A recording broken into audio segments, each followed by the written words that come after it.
see me with a proposal.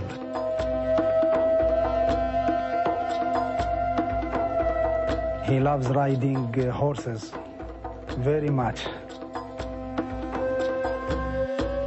He ignored the question about the number of his wives, but about the children he said, I have lost count. He would say, this prince is a jerk, and this prince, insulted me once. He took me in a touristic tour around, the Tora Bora caves. And then he said, and I quote him exactly, I pray that God permits us to turn America into a shadow of itself.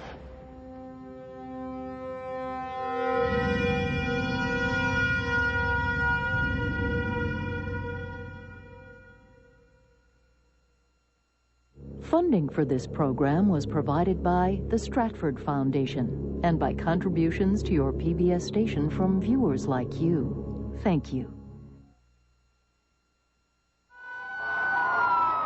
Osama bin Laden is the man behind the largest, most deadly and ingenious act of terror of our times. He triggered America's wars in Afghanistan and Iraq. He inspired acts of terror across the globe and widened the fissure between Islam and the West. The biggest international manhunt in history has failed to track him down. And of those who have ever encountered him, very few dare talk. Everyone in this film has met Osama bin Laden. With them, we examine the man who is terrorizing the world.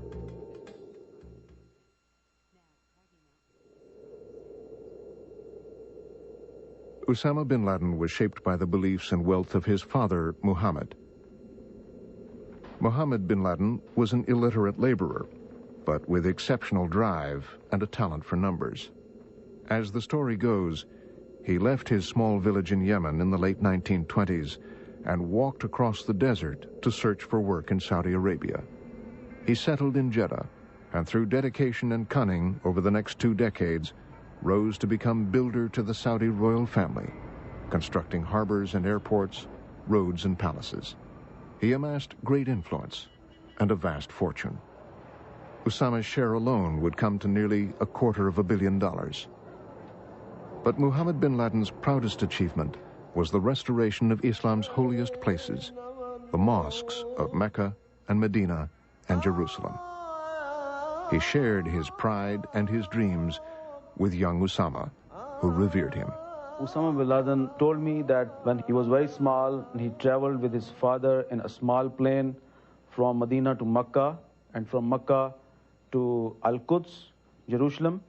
He said that I offered the morning prayers with my father in Medina, afternoon prayers with my father in Mecca, and then the evening prayers in Jerusalem and the Al-Quds Mosque. And he said that it was a desire of my father to liberate Al-Quds Mosque. Mohammed bin Laden raised Osama in the strict Wahhabi Muslim tradition and instilled in him a strong sense of Arab nationalism. He lived here in Jeddah with his many wives and over 50 children. Osama was the only child of Mohammed's 10th and last wife. In 1967, when Osama was 10 years old, his father was killed in a helicopter crash. Soon, the young Osama was sent to a school where Brian Fifield Shaler taught him English. I first met Osama when he arrived in the first class, what we called intermediate. I was trying to push the spoken aspects of the language. To succeed, the student needs to be prepared to make mistakes. They need to make a bit of an exhibition of themselves. And Osama was rather shy and reserved and perhaps a little afraid of making mistakes. Osama was very religious, but kept it to himself. In every class, there tended to be one or a small group of boys who were hell-bent on converting their teachers to Islam, and this was sometimes quite difficult to deal with gently without offending them. Osama was not one of those. He was not noticeable in his class for his strict religious observance or keenness. Most of Osama's brothers and sisters were educated abroad and embraced a secular Western lifestyle. But Osama was different. He had always been more religious, a bit of an outsider within the huge bin Laden family. He appears to have been the only child of that particular mother, whereas the other brothers formed little groups, 3 brothers, 4 brothers, 5 brothers from one family, plus their sisters, of course, which gave them a sort of a network of support within the family. And traditionally, in these business families in Saudi Arabia, it's the children of the same mother who tend to form companies and business together. Osama went to King Abdul Aziz University in Jeddah to study economics, but once there, devoted much of his time to the study of Islam in its most austere and strict form. He soon came under the influence of Sheikh Abdullah Azam, a radical Islamist who preached the need for jihad, the liberation of all Arab lands from the control and influence of Western infidels. Then, in 1979, when Osama was 22 years old, the Soviet Union invaded Afghanistan. Here was a godless communist power suppressing Islam. Osama's most admired teacher, Abdullah Azam, went to Afghanistan to help the resistance and encouraged Osama to join him. The person who motivated Osama bin Laden was Dr. Abdullah bin Azam. He was a Palestinian scholar and convinced him that he should go to Afghanistan and join the jihad against Soviet Union. Taking on an infidel superpower to defend Islam inspired a generation of young Arabs. For bin Laden, this war would become a defining event.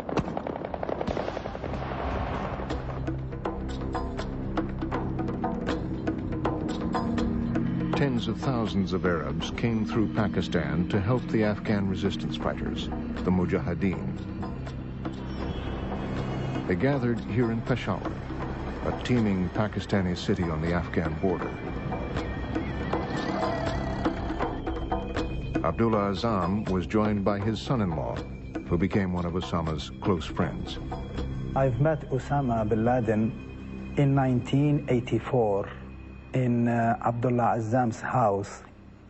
He didn't talk much, and he was very shy. In that period, he was giving money for Abdullah Azam to spend for his program. Abdullah Azam ran a guest house for Arabs on the way to the Afghan front. He encouraged martyrdom, reminding the jihadis of the promise of the Quran, absolution from all sin, and a blissful afterlife in the company of 72 virgins.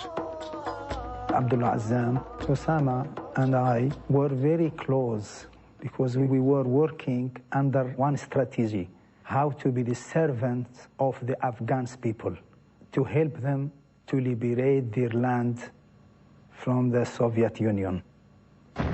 While war raged in Afghanistan, bin Laden spent his time traveling back and forth between Saudi Arabia, where he raised money, and Pakistan, where he handed it out. The head of the Saudi Arabian intelligence service, Prince Turki Al Faisal, was supporting the Mujahideen on behalf of the Saudi government when he first met Osama. He seemed to be rather a shy and reticent individual who spoke very little, and when he did, he spoke in a very soft voice. He explained that he was there to do what he can in helping the Mujahideen, to contribute whatever he could to the jihad. In 1985, the 28-year-old bin Laden moved his 4 wives and more than 10 children from Saudi Arabia to a house in a suburb of Peshawar. Essam Deraz, a young Arab volunteer from Egypt, stayed with Osama in his new home. I was attracted to his modest nature. He was polite and respected people. His leadership qualities weren't apparent then. He would sit on the floor and eat with everyone else. It was things like this that appealed to people and made them want to be with him. Sometimes he was very entertaining. He would recite Arabic poems, poems about the moon, about the desert. Bin Laden was also using his own money and the family construction equipment to help the Afghani war effort. Bin Laden was admired because he could have lived in palaces. He could have enjoyed his money. But he came to live in camps and caves. He was serving the Mujahideen, building them tunnels in the mountains. He brought tractors to dig up the mountains and built positions for them.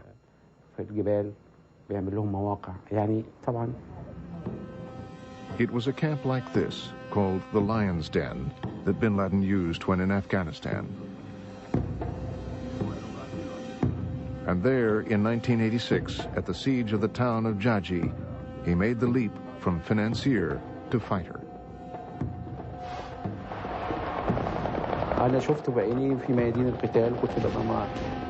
I saw him with my own eyes on the battlefield. He fought in the Battle of Ansar al-Arab. He was in the middle of the fighting. Being a rich man, no matter what he was like, people of course looked at him as a financier, just a man with money. After the Battle of Jaji, he was looked upon as a military man who deserved to be the leader, or the emir. The Jaji battle, I heard its story from him. They came on direct attack from the Russians. But the Russians lost that battle, and that particular battle brought fame to Osama bin Laden. Jamal Khashoggi, a fellow Saudi, was promoting the cause of jihad in Saudi publications. And bin Laden had become a story. There were others like him who were rich and who would travel back and forth to Afghanistan.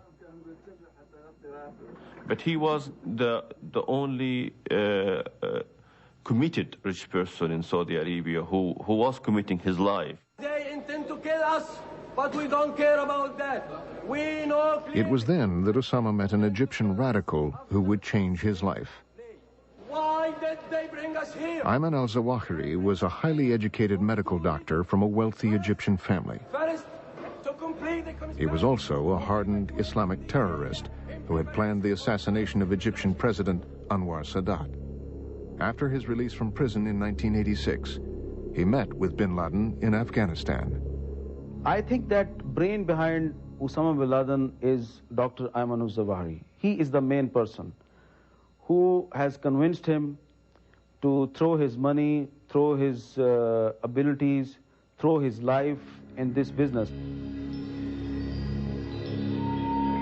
With the defeat of the Soviet Union imminent, Osama, acting on al-Zawahiri's advice, began to consider how the Mujahideen force could be used for other Islamist causes. Osama had become one of the leading Arab representatives in Peshawar. He had his own groups and people who surround him. هناك موجود من الشباب المتشدد. I remember one of the things he said to me is that there are a lot of young, keen men in Peshawar, نتمكن نحن and that if we didn't succeed in guiding them, we will lose them. من أيدينا. And they might even be harmful to the jihad. الجهاد أكثر. Osama started building his work independently, which in the end became known as Al-Qaeda, the base. I asked him what this Al-Qaeda was. He said the idea is to gather all the administrative things under one roof. The problem was that young Arab fighters would arrive with nothing but a passport and wouldn't be registered anywhere. Someone might get killed and no one would know who he was. They liked the name, so they adopted it. It became Al-Qaeda for Jihad. The first time I heard of Al-Qaeda was in his home in Peshawar. He said, victory is approaching in Afghanistan. We will not have a cause as attractive as the Afghan cause.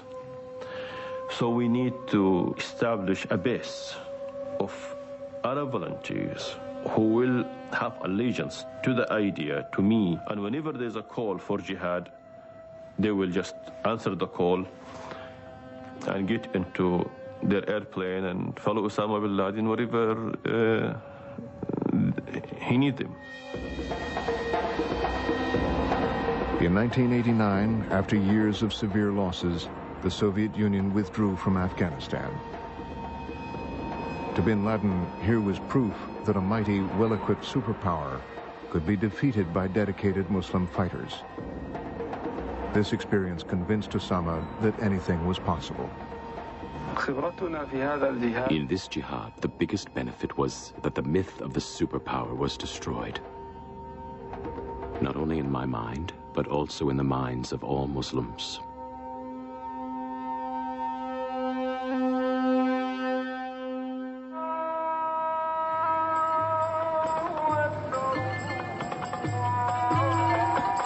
Osama returned home as the famous and admired guerrilla commander of the Afghani jihad, ready to make his mark in Saudi Arabia. He was welcomed back by his family and given a desk job in the bin Laden construction firm in Jeddah. A former comrade in arms came to visit him there. He had a house on 2 floors. His wives were on the top floor and the ground floor was for his office. I once asked him jokingly why he'd married 4 wives. He laughed and said, "People who have special circumstances," he said exactly this, "need such an arrangement." But this kind of life was not enough for Osama. He'd gotten a taste of power and influence. When he came back to Saudi Arabia, I noticed frustration in Osama bin Laden, that he wanted to play a larger role than what he is capable of doing in Saudi Arabia. He might think of himself as an important figure in Peshawar among the Afghan Mujahideen, but in Saudi Arabia, he just a philanthropist, he just a charity man, he just a young Arab enthusiast in the eyes of the officials. Bin Laden yearned to join the Saudi inner circle. He offered the services of his fighters, now dispersed, to the Saudi intelligence chief and proposed a jihad against Saudi Arabia's communist neighbor, South Yemen. He came to see me with a proposal. He and Saudi Arabia should use what he called his mujahideen in trying to overthrow the then Marxist regime in People's Democratic Republic of the Yemen. I advised him at the time that that was not an acceptable idea. The reaction that I felt personally towards his claim that these were his mujahideen was that, my goodness, he's talking about something that I didn't believe he possessed. And it was incredulous that this shy, retiring, and seemingly very reticent person had changed. The Saudi government, worried that bin Laden and his mujahideen would act on their own, withdrew his passport. It hurt his pride that somebody as important as he thought he was in Afghanistan, the leader, or as he used to be called, the Amir of the Arab Mujahideen in Afghanistan, end up in order to stay home. That shows how small a person can be. Still, bin Laden did not abandon his quest to become a force in Saudi politics, or his dedication to jihad. When Saddam Hussein invaded Saudi's neighbor Kuwait, Osama again offered his mujahideen to his government. He made a proposition to one of our prominent leaders in the kingdom that, again, he be allowed to bring his mujahideen from Afghanistan to help in repelling the Iraqi invasion. And when the royal family said, no, we're going to let the Americans do that, it was a double insult. Firstly, because bin Laden knows how to drive occupying armies out of a country. He did a lot. But secondly, they were basically saying, we don't rely on you Arabs, us Arabs, we're going to rely on the West.